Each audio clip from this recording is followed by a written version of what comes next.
On the first day of school in our small village in Japan, there was a boy missing. He wasn't like the rest of us, and none of us knew him. He was later found, hidden away in a dark space beneath the schoolhouse floor, frightened and alone.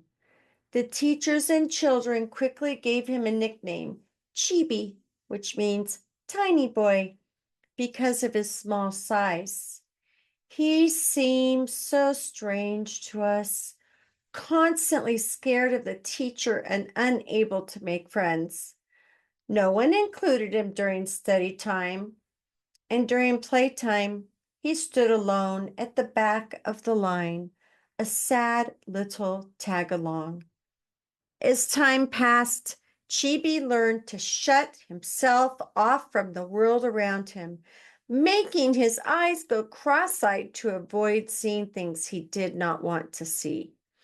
He found ways to pass the time that seemed bizarre to us, staring at the ceiling for hours, watching the grain of wood on his desk, or studying a patch of cloth on another boy's shoulder.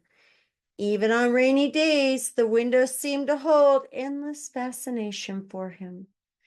Outside, he would close his eyes and listen to the distant sounds in nature, hearing things the rest of us ignored.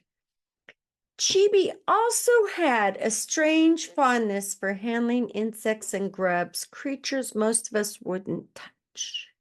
As a result, children from all classes, whether older or younger, mocked him. They called him stupid, called him slow, but no matter what they said, Chibi kept coming to school day after day. He always carried the same lunch, a rice ball wrapped in a radish leaf. He trudged to school in rain or shine, wrapped in a raincoat made from dried zebra grass. And in this way, 5 years passed. When we finally entered the sixth grade, our last year, we had a new teacher named Mr. Sobi. He was different from the other teachers, friendly and kind. Mr. Sobi liked to take the class on walks to the hilltop behind the school, and there he discovered something remarkable about Chibi. He knew where all the wild grapes and wild potatoes grew. Mr. Sobi was further amazed by how much Chibi knew about the flowers in the class garden. He even admired Chibi's black and white drawings and tacked them up on the wall for all to see. To everyone's surprise, Mr. Sobi began talking with Chibi often, taking an interest in him when no one else had. Chibi's handwriting, though unreadable to anyone but himself, was displayed on the wall too. But nothing could have prepared us for what happened next. At the school talent show, when Chibi took the stage, the entire room buzzed with confusion. What could Chibi possibly do? Then Mr. Sobi announced that Chibi would imitate the voices of crows. At first, we were skeptical. But as Chibi began mimicking the newly hatched crows,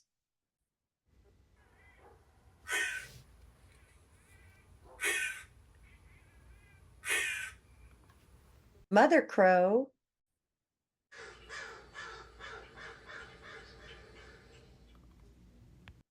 the Father Crow,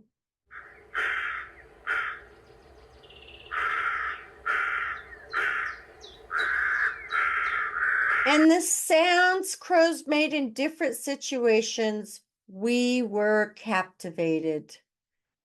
His imitation was so perfect, it felt like we were transported to the far mountainside from where Chibi traveled to school each day.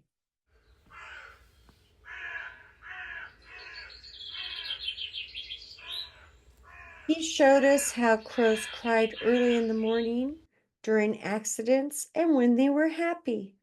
At the end, Chibi imitated the crow on an old tree, making special sounds deep from his throat.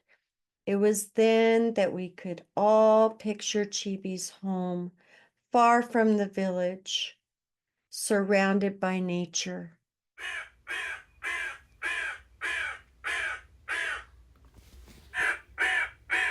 That was when Mr. Sobey explained Chibi had been making the long journey from his mountain home every day for 6 years, leaving at dawn, returning at sunset. We all regretted it, even the adults, not realizing how special Chibi was. After graduation, Chibi was the only one honored for perfect attendance throughout his entire school life. After school, most boys had to work in the village to help their families. Chibi sometimes came, but no one to work for his family, but no one called him Chibi anymore.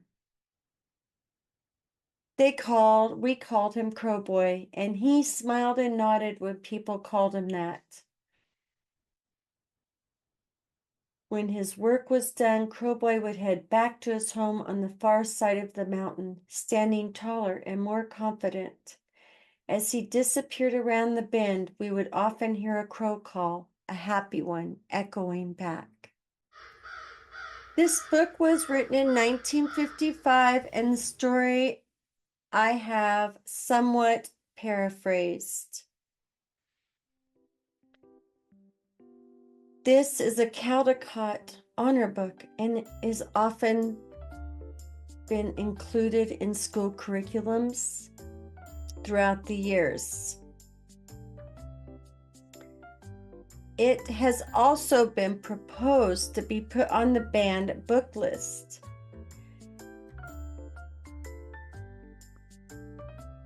There was a movement in the early 90s to ban books in schools, and one of those was Crowboy in New York, because it denigrates white American culture, promotes racial separation, and discourages assimilation. The rest of the school board voted to retain the book.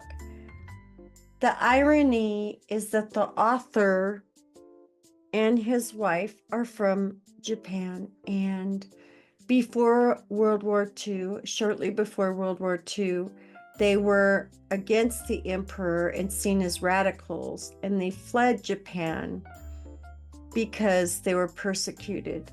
They changed their names because they had to leave their son in Japan at the time, and they did not want him to get persecuted. So later, when Pearl Harbor happened, he served in special forces, and he continued to write more books and had more children, and also reunited with his son.